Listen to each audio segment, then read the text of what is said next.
Good morning, all of you. I welcome you all to Ansarkari. So, in this video, we are going to take up the important articles. Like most of the articles are from the budget in 2nd of February's newspaper. So, let's start.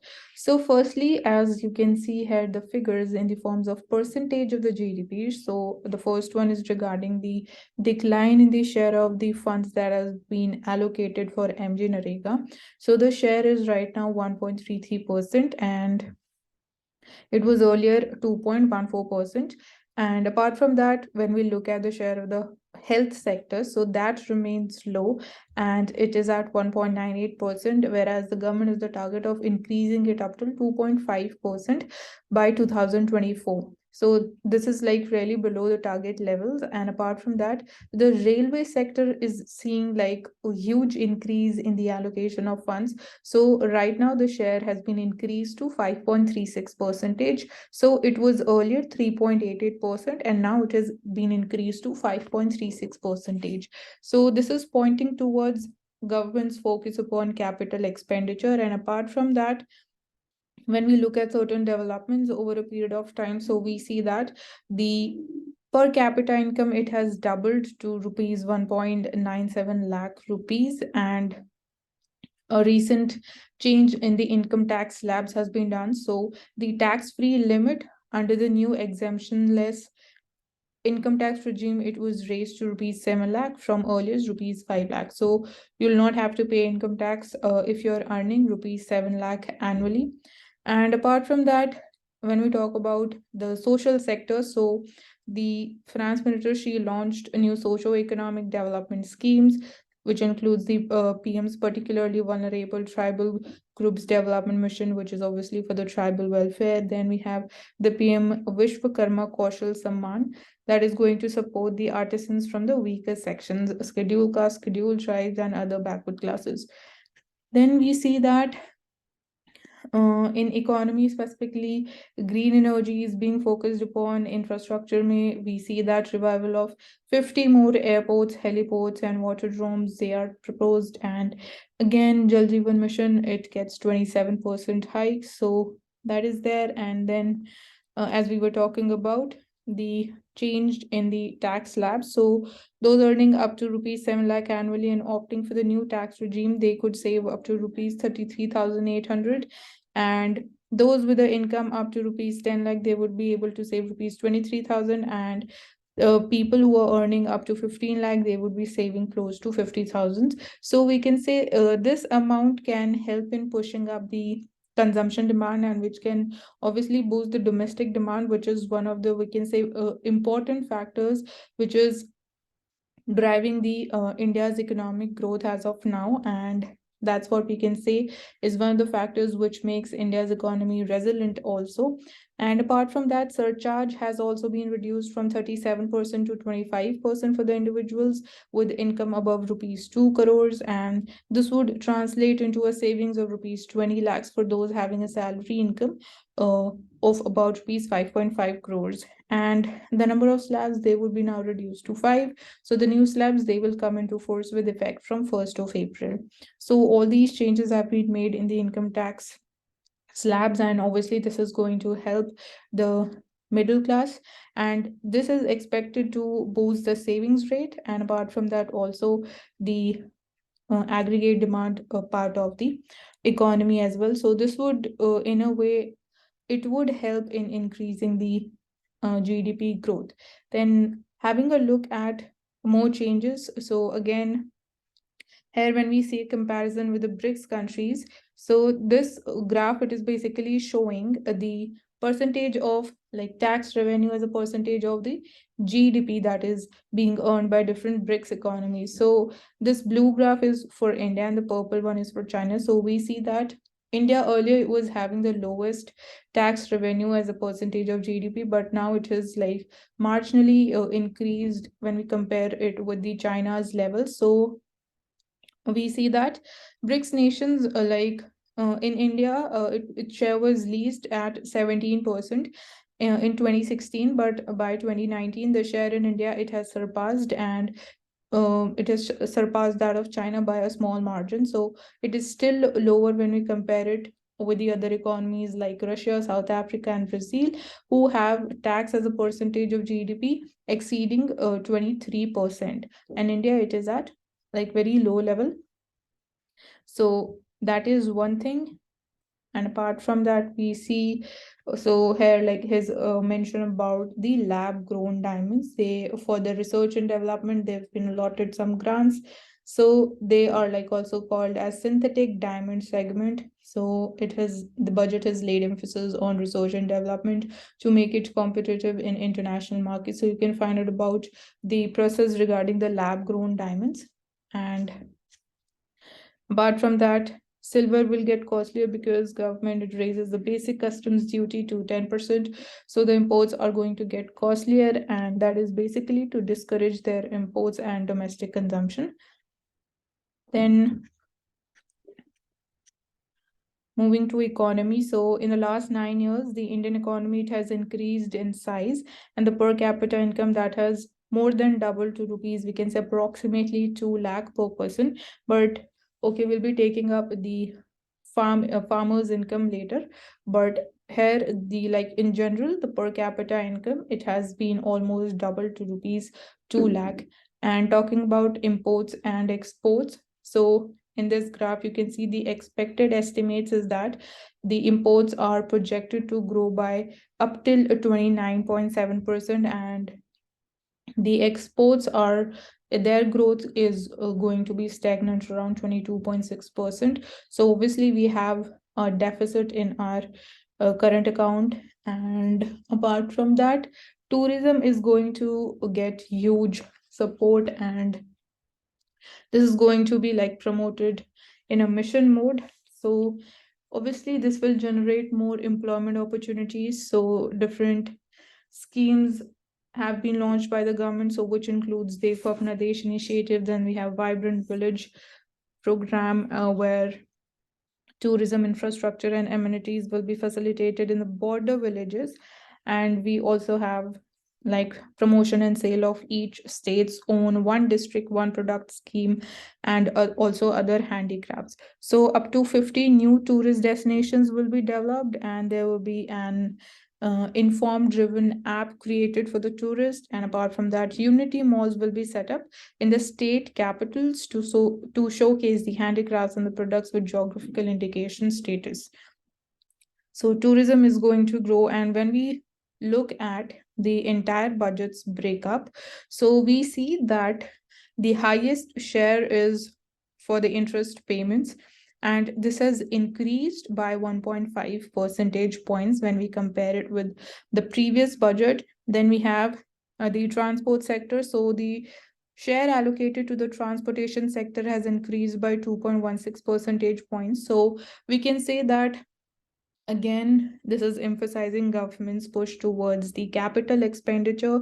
Then next we have for the defense allocation, transfer to the states, rural development, pension, food subsidy. So food subsidy has, it is like the share has been declined by 2.5%, and even fertilizer subsidy share has also been reduced. But when we look at the share of healthcare and the education, so it is like almost stagnant. And this is, we can say, one of the critical points, that healthcare should have been given more share. And even when we talk about education also, because obviously we saw how COVID-19 impacted the education sector and the reading, specifically the reading abilities of the children.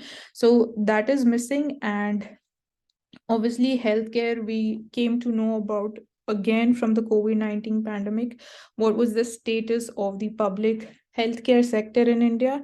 So even that is missing. So when we talk about overall in terms of the allocation and the emphasis upon the capital expenditure by the government, so we can see it in the case of the allocations to the transportation sector. Then even in rural development, it would be aiding in more of capital expenditure. Apart from that, defense sector can play an important role, and transfer to states, the way states are going to spend the expenditure allocated to them. So all of this would be contributing to capital expenditure by the government. Then e-courts are being promoted and the law ministers to say that it will improve the justice delivery system. So artificial intelligence and machine learning, they would allow for data analysis to work towards reducing dependency and understanding the litigation patterns. So this is one thing. And then when we talk about capital investment outlay, that is being increased steeply for the third year in a row. So this will be 3 times the outlay that was in 2019-20. And personal loans are on rise, so there is demand for that, and rural spending, it declines further. So that is a cause of concern when we try to look and understand it through the graph. So we see that allocation to Narega, it is falling every year, and right now it is at 1.3%, so that is there. Then allocation for the rural development, even that has declined. Allocation for higher education is constant around 1%. Allocation for school education is still rising, but marginally. Then we have allocation for the social welfare. So it steeply declined, but now it is at 1.2%. So all these things are a cause of concern. And defense budget, it rises by 13%. So given the backdrop that globally we are seeing different economies are increasing their defense allocations, so this time India, it has increased its defense budget by 13%. So again, more of capital expenditure in the defense space, and this would be pushing up modernization of the military in terms of acquiring and even like indigenously manufacturing different equipments and artillery. So that is there. And when we have an entire overlook at the budget, so the budget totals around rupees 45 trillion. And the noteworthy features of the budget include specifically the green energy transition. So that is, we can say India is attempting to emerge as a green leader in the world. Apart from that, infrastructure and investment. So the expenditure has been hiked by 33%. So investment cycle and job creation, they are going to move in tandem, and this, if implemented effectively, would have a major impact on our economic growth. Then for agriculture, there is an 11% hike in the agriculture credit target, and we have major focus on the animal husbandry, dairies, and fisheries. And inference is that the value-added agriculture is the next growth chapter, specifically in the agricultural sector. So value-added agriculture and food processing sector. Then financial technologies. So there is like support for the digital public infrastructure and PM Vikas scheme, and the ultimate goal is to create a digital economy for the entire nation. So these are the main points. And so finance minister, she also moves for the national digital library to promote reading, but obviously for that, when we talk in the context of children, so their reading abilities have been highly impacted because of COVID-19 lockdowns, and government is going to unveil the national data governance policy. So this will enable access to anonymized data, and obviously the parliament would be coming up with the data safety bill also. So that is going to be there. And so in the context of manual scavenging and cleaning of the septic tanks, so government is promoting that all cities and towns, they will be enabled for 100% mechanical desludging. So this is a step to eliminate 100% the manual scavenging exercise. And Narega, as we saw that it is seeing a fund cut by 33%. So the activists, they say that it is an attempt to kill this law by the government, and like the amount that is being allocated for the scheme, it does not even meet the minimum threshold that should have been there, and it should have been doubled instead of a cut of 33%. And that would merely be to provide the eligible households with 40 days of work instead of the legally guaranteed 100 days. So the fund allocation is like very less for Narega, but in this context, we can understand one thing, that if there is a fund cut and more jobs are being created in other sectors, when we talk about the non-farm areas, when we talk about the urban areas, so if the people who are demanding work under the Narega and they are shifting to other sectors where they are seeing more job opportunities, so in that context, it would be feasible to cut the funds allocation to the MGNREGA, but otherwise it would turn futile given the dependence upon the scheme by the people in the rural areas. So that can be one possibility if we see a job like creation in other areas. So it can be a breather here.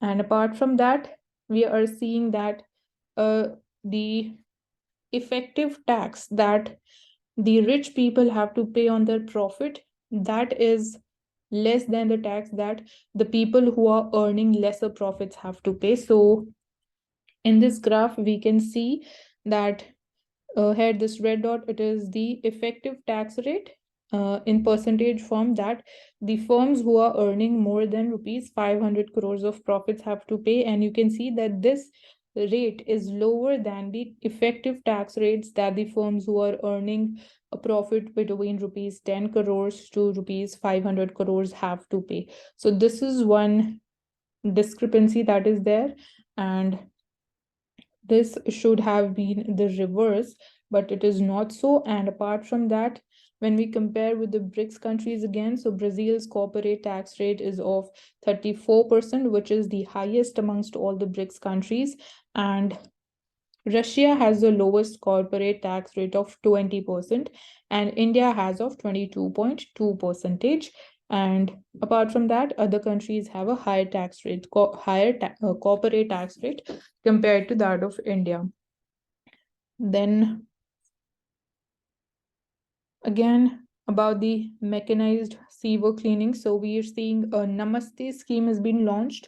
So it stands for the National Action Plan for Mechanized Sanitation Ecosystem Scheme.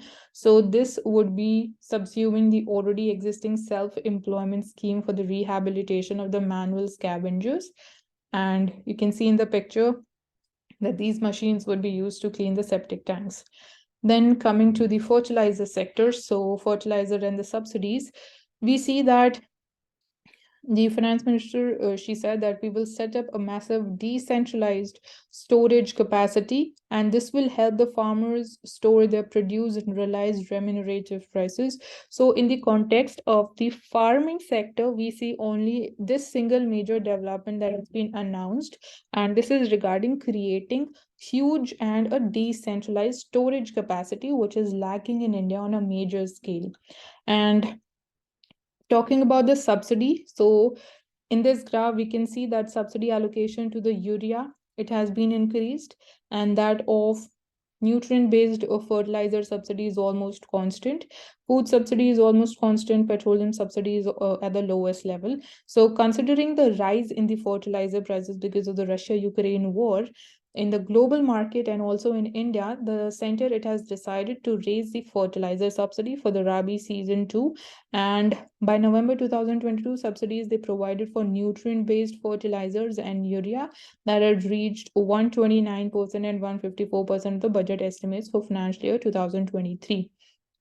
So we see a rise in the fertilizer subsidy for urea. And again, major thrust has been planned for green energy. So when we talk about different initiatives and targets that have been decided by the government regarding the green energy sector. So firstly, we see that green energy, it was among the Saptarishi or the 7 guiding lights that would stir India through Amrit Kal, that is the next 25 years until India achieves 100 years of independence. And the budget, it has also waived the custom duty on capital goods and machinery for the lithium-ion battery manufacturing. So this is going to promote the domestic manufacturing. And India has a target. It had a target of installing 100 gigawatts of solar power projects by 2022, but only 63 gigawatts was installed. So we missed this target. And we also have National Green Hydrogen Mission, which is popularized and which is like very popular. And we have like discussed this in detail also. Then LED lightings and electric buses are promoted, and green credit program is like it will be notified under the Environment Protection Act. And building on India's success in afforestation, then we have the mangrove initiative for shoreline habitats, and tangible incomes will be taken up for mangrove plantation along the coastline and on salt pan lands. So these are regarding the green sector. And So we see that the FCI stocks of rice and wheat levels, they touched their lowest levels in the last 5 years.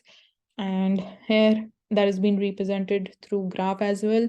Science and Technology Ministry's allocation has been increased by 15%. So again, that is a progressive and an inclusive development. And the capital outlay of rupees 2.4 lakh crores has been provided for the railways. So since we started with this article that railway budget has been increased massively. So this is highest ever outlay in about 9 times outlay made in 2013-14. And this is going to be used for the production of Vande Bharat trains specifically. And then government is going to set up 100 5G labs. So to promote 5G services, the 5G labs, they would be set up in the engineering institutions across the country, and 3 centers of excellence for artificial intelligence will also be set up. So that is for the technological sector. And apart from that, vehicle scrapping policy, it has been revved up to drive green economy. So the vehicles which are 15 years old, they would be replaced under it, and it will provide a significant opportunity for the fleet modernization and reduce the fossil fuel consumption. So that would be there. And talking about the social sector, so to ensure that food security, and the center will supply free food grains to all Antyodaya and the priority households for the next 1 year under the Pradhan Mantri Garib Kalyan Ann Yojana. And so higher funds for Jal Jeevan mission. So the target of this, or the objective of this mission, is to provide piped water supply to all the rural households by 2024. And this mission is under the Jal Shakti Ministry. Then health outlay. So it was like before, the year earlier, it was at 1.85%. This time it has increased to 1.98%, approximately 2%, we can say. But again, this is far below the target levels, and you can see that over a period of time, it has been declining. So when we talk about the out-of-pocket health expenditure, so the health outlay, it remained poor, even as India has one of the highest out-of-pocket health expenditure in the entire world. So in India, the out-of-pocket health expenditure as a share of the current health expenditure, it was 53.2% in 2019. And when we compare it again with the BRICS nations, so India had the highest percentage, which is above 50%, and rest of these countries have the lowest, and South Africa has the lowest out-of-pocket health expenditure amongst the BRICS nations. Then the government health expenditure in India is one of the lowest in the world, forming only 3.4% of the total government expenditure in 2019. And we saw that again, within the BRICS countries, India has the lowest government health expenditure. And talking about the states, so UP has one of the highest percentage of around 71% when it comes to out-of-pocket health expenditure. And talking about women empowerment and women participation, so women, they are going to get a one-time small savings scheme. So it has been like the Mahila Samman savings certificates would be issued, and they would be made available for a 2-year period to March 2025, and there will be fixed interest rate of 7.5%. So the deposit that can be made in the name of a woman or a girl child, and the maximum deposit can be of rupees 2 lakhs. So this will also be a partial withdrawal facility would also be available under this scheme. And self-help groups, they had achieved remarkable success under the Deen Dayal Antyodaya Yojana National Rural Livelihoods Mission by mobilizing the rural women into 81 lakh self-help groups. And apart from that, there is a mission Vatsalya that is regarding the child protection services and child welfare services. We have Mission Shakti for protection and empowerment of women, that is there. And for tribal development, we have Pradhan Mantri, particularly vulnerable tribal groups development mission, to focus on improving the overall socio-economic conditions of 75 such groups across the country. And this will saturate the PVTG families and habitations and provide them with the basic facilities. Then we also have Eklavya model residential schools for the tribal students. And There is also National Education Society for the tribal students. So they would be provided with 38,800 teachers. And we see different articles are again emphasized on the budget only. So the assessment of the budget, whether it was a good budget, so everybody has a different perspective. So M. Govind Rao sir has to say that on the whole, this was a well-crafted budget, but its success will depend on its implementation. So that is one of the major and one of the most important factors. Then the Arnagrad sir, he has to say that the budget fails to look at the longer term issues and find solutions for that. So he says that the budget's renewed commitment to the investment led growth, that is well taken, because we are seeing emphasis upon the capital expenditure, we are seeing emphasis upon the infrastructural spending, then the allocation to the budget to the railways. So he says that, however, the investment magnitudes mentioned without details, they seem to come up short. So the details are missing, and the budget seems to fail to grapple with the problem of decade-long growth deacceleration in the 2010s, and that is the unprecedented fall in investment and savings rates compared to the previous decade, and premature deindustrialization since mid 2010s. So these issues and their solutions for them is missing in the budget. So without appreciating these longer term constraints and finding their solutions, it is perhaps hard to make India Atmanirbhar Bharat. So I would again repeat the challenges that are missing in this budget. So firstly, it was the decade-long growth deacceleration, unprecedented fall in our investment and savings rate, and premature deindustrialization since 2010. So when we talk about the vision for the agricultural sector, so that we find missing in this budget. So given the cut in the food and the fertilizer subsidies and little allotment for the animal husbandry, dairying, and fisheries sector, we are seeing that this budget lacks a vision for the agriculture sector. So, on the one hand, there are fears of a fall in the global production and availability of food. So, one concern is regarding the food security. And then we have like the rise in the food inflation that has been an area of serious concern for the government and RBI as well. So, recently, like the FCI, it released food grain, specifically wheat, to reduce its price. So on the other hand, we are seeing that global fertilizer prices, they have risen by about 200% over the past 2 years. So these are two concerns regarding food security and the cost of agriculture because of increase in the global fertilizer prices. So an unviable task of explaining why it failed to double the real incomes of the farmers between 2015 and 2022. So this thing is missing in the budget. If the government has missed this target of doubling the farmers' income, which it has, but it still misses what can be done to double the farmers' income in future. So that is one of the main things which is missing regarding the agricultural sector. And then we are seeing a cut in the fertilizer subsidies, except the urea subsidy. So that will increase the cost of cultivation for farmers, and yields in agriculture in India, it remains low. So there is nothing that has been introduced to improve or to delve upon this aspect of agriculture, that how can we increase the productivity of Indian agricultural sector. And apart from that, we have several missions and schemes, which includes National Mission on Natural Farming. But natural farming, it has no scientific validation, and it is likely to reduce the crop yields by 25 to 30%. So again, this is an area of concern. And so, amidst all the talk of raising capital expenditure, what about the capital expenditure in the agricultural sector? And not just for the irrigation, but also to build and improve the agricultural markets also. So, all these things are missing. We have Agricultural Infrastructure Fund, that is another much touted scheme, and only an indirect or the marginal impact on the agricultural sector. So, all these steps are just going to have a marginal impact, but no major thing for the agricultural sector in this budget.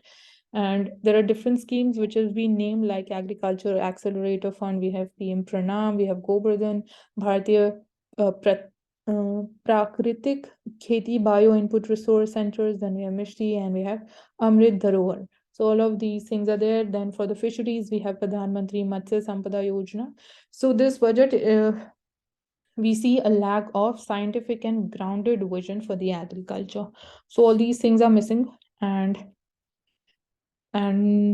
so a balance between a capital outlays and the fiscal prudence when we talk about fiscal consolidation. So that is visible in the budget, a balance between the government's expenditure and a target to reduce its fiscal deficit. So that is visible. So we see that from the macroeconomic standpoint, two areas were of main concern: the fiscal deficit target for 2023-24 and the allocation for the capital expenditure. So these were the two main areas of concern, and on both the counts, the budget, it has stuck to the trajectory of previous years. And there are 5 issues that need to be analyzed in this budget. So the author, he has analyzed three areas, from growth and fiscal stability perspective, and two from welfare perspective. So the first one is the continuity in the path of fiscal consolidation. So we are on a track to meet the target of 4.5% of the GDP's fiscal deficit target by 2025-26. However, we have global headwinds and uncertainties and global challenges. So that is going to affect our manufacturing sector and other related sectors and impact the revenue collections. And on the expenditure front, the budget, it has stuck to spending commitments for infrastructure and flagship welfare and subsidy schemes. So the second issue is regarding the question of infrastructure and the capital expenditure. So government believes that the best way to sustain India's growth is to create more jobs and boost the consumption is through high multiplier capital expenditure. So if more capex is done, then that would obviously have a higher multiplier effect in terms of generating more jobs and increasing the income of the people, and hence increasing the consumption demand. So that is the second area. Thirdly, we have on the revenue front. So on the revenue front, the government has kept its ambition for the growth in the direct taxes moderate. And in terms of combating inflation, so the budget is silent on two potential possibilities, that is issues related to GST, which are outside its purview, and tinkering the excise rate on the fuel. So these two things are missing on the inflation front. Fourthly, for the social sector, the push for providing last mile connectivity is the broad approach, but the budget takes the route of empowering women through self-help groups, which are mostly in rural areas, but the expenditure on the social sector does not register a quantum jump. So that is missing. And fifthly, the budget nudges transitions from the old tax regime to the new, from conventional to digital agriculture, from fossil fuels to hydrogen, from natural to laboratory diamonds. So these need long-term commitments and clear transition paths. And as noted in the economic survey, also 16.4% of the population is multidimensionally poor, and still 18.7% are still vulnerable to multidimensional poverty. So we need to transition out these two groups, and ultimately that is going to be Sabka Vikas. So these are like very important points, analysis points. So Adani stocks, they are still in free fall, and US is going to provide more arms and ammunition to Ukraine. So that includes Patriot air defense systems, precision guiding munitions, and Javelin anti-tank weapons. So all these are going to be provided by the US. And North Korean crypto hackers, they steal record amount of cryptocurrencies, that is around $3.8 billion. So this is the highest, and these are some of the concerns regarding cryptocurrencies. And talking about UPI, so National Payment Corporation of India, it has paved the way for international numbers to be able to transact using the UPI platform, and run the non-resident accounts, such as the non-resident external accounts and the non-resident ordinary accounts having international numbers, they will now be allowed into the UPI payment system. And talking about the merchant discount rate, so firstly, you should be clear with the meaning. What do we mean by merchant discount rate? So it is the charge, the money that is recovered by the acquirer from the final recipient of the payment, that is the merchant. So merchant has to pay certain amount, that is known as the merchant discount rate, to the bank, in order to, like whenever a customer pays through a debit card or through a digital transaction. But what is important for you to remember is that there is no MDR charge which is levied upon the rupee based debit cards and the UPI transactions. So no MDR on these two things. So you should be knowing that the Domestic Violence Act, it is not gender neutral. So the protection under this act is not available to the male member, and that is what has been identified and highlighted by the Delhi High Court in a case. And regarding WhatsApp and data privacy and data safety, so Supreme Court says to WhatsApp to publish the undertaking on privacy policy in the newspapers. So online instant messaging platform, that is WhatsApp, and the Supreme Court, it agreed to undertake that it will not limit the access of users who have not agreed to its 2021 privacy policy. And obviously Parliament is going to take up the new digital data protection bill in the later half of this budget session. And the court is hearing a batch of petitions which are challenging the WhatsApp's policy to share users' data with Facebook group of companies. So there are certain petitions. So the Supreme Court is waiting for this bill to get passed by the Parliament, and only then it is like thinking to take a final call regarding this. And Finance Ministry proposes some amendments to banking laws such as Banking Regulation Act, the Banking Companies Act, and the Reserve Bank of India Act to improve the bank governance and enhance the investors' protection. But these are not yet mentioned. What are going to be the amendments? And you should be knowing that New START treaty is between USA and Russia. So that is more than enough for you to know. So that's all for today. Thank you for joining Ansarkari. I hope you've understood the major theme of today's analysis, which was based upon the budget of 2023-24, and I hope you have understood how you can like analyze the budget that has been presented. What are the positives which have been identified and provided proper allocation of funds, and what are the negatives of it, what should have been there. So that can be specifically in the context of the agricultural sector that we have discussed, and also from the social sector perspective. So thank you so much, and you will get the PDF link in the description box. And do not forget to subscribe to the channel, hit the like button, and share this video as much as possible. Thank you so much for joining us today.